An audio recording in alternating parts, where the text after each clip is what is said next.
stop. It's Las Vegas, where Maxx Crosby still lives. Crosby spoke on his podcast this week for the first time since the Baltimore Ravens backed out of the trade that would have sent him to Baltimore. I didn't get to see the GM at all. I thought I was going to see him when I first got there. I didn't see him for 5 hours. I went back up and I dap him up, and you could just tell like the energy was a little bit off. And the GM was standing in like the hall, like in the room next to me to the right. And that was the first time I seen him. And you know, I'm just in my head, like this is a whirlwind, like I'm so excited, like fired up, you know what I mean? Like this is a new opportunity, whatever.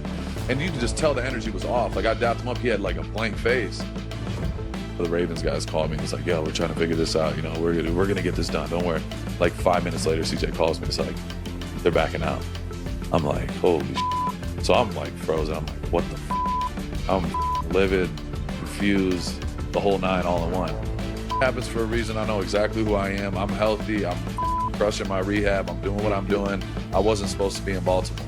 And that's it. You know what I mean? I'm meant to be a Raider. It's through my damn core. And that's it. You know what I mean? I'll leave it simple as that. A low energy dap is always a bad sign. Right? What do you make? Vibes are off. Yeah, absolutely. What do you make of what Max had to say there? It's not being weird and having bad tableside manners, which it sounds like the Ravens did. That's not a crime, and it's not indicative of anything. So I still tend to believe. Mina and I have talked about this all week. I tend to believe the Ravens' series of events. I do believe that he did have some worrying medicals coming off the meniscus. So I don't think anybody on the Ravens probably looks great here as far as letting him drive to DC, letting him be on the tarmac without representation from the team. It's a little weird, but that in itself does not lend itself for me to any conspiracy theories. I'm going to need someone to clip Kevin saying being weird is not a crime. It's true. I'm going to have that one. Legalize it. Legalize being weird. All right. So I think for Las Vegas, and let's spin this forward now, you have the opportunity here to get a motivated Maxx Crosby.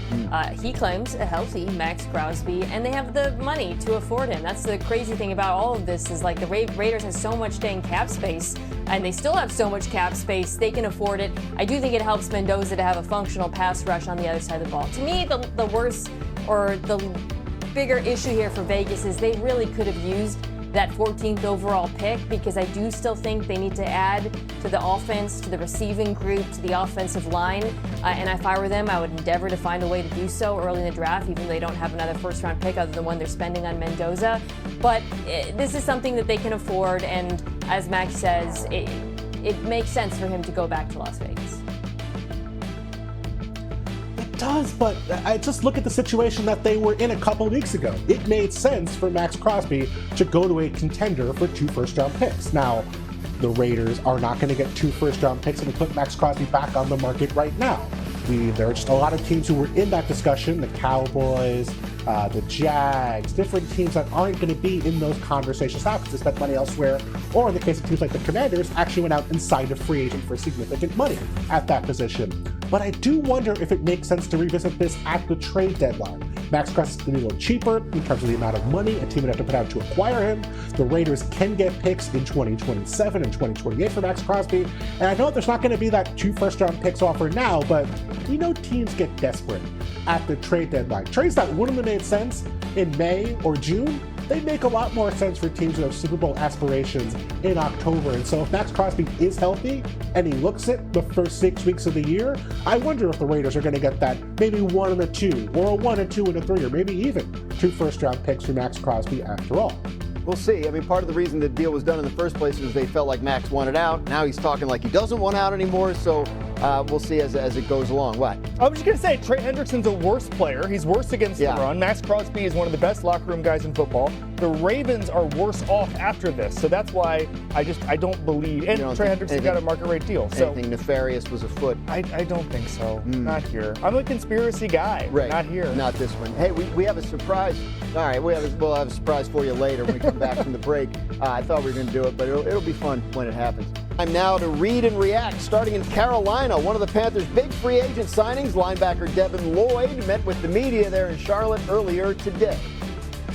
You know, there's a lot to be attracted to when it comes to the team, and ultimately that's why I ended up signing here. I think there's a lot of great pieces on defense, for one, and obviously being, a defender, that was one thing that I was looking for.